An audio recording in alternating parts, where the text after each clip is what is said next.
More than half of the world's population lives in urban areas, and 1/3 of these people are living in slums.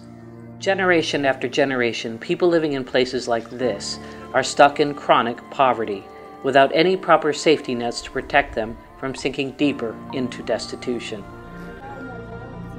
This is Irene Mwende Mutua. She is 30 years old and has a physically challenged toddler. Her husband left her after their son was born. Tunakula mara moja. Juu si tunakula kwa hoteli. Ukipata hiyo foto na mnamtelea twende kwa hoteli mnakula. Na pengine jioni juu ya huyu. Juu hiyo ndawa anakuambia asikunywe kama akuli.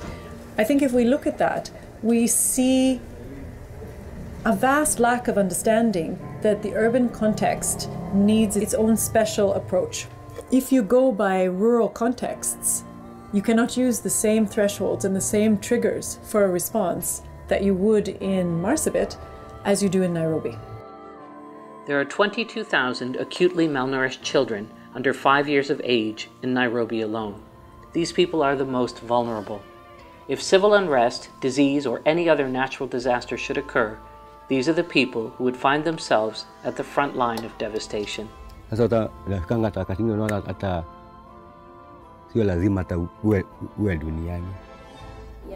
Hii ngorothi ni kwambia inaitwa monjeo, maana kwambia mtoto asianguke na asilie na asikuwe na stress, which means huwezi kumuweka kwambia pekee.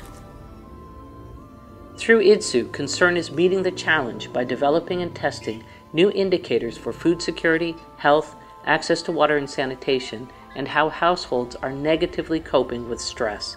Concern wants to understand the urban-specific thresholds and cutoffs, which will improve how the world responds to urban crises for the most vulnerable.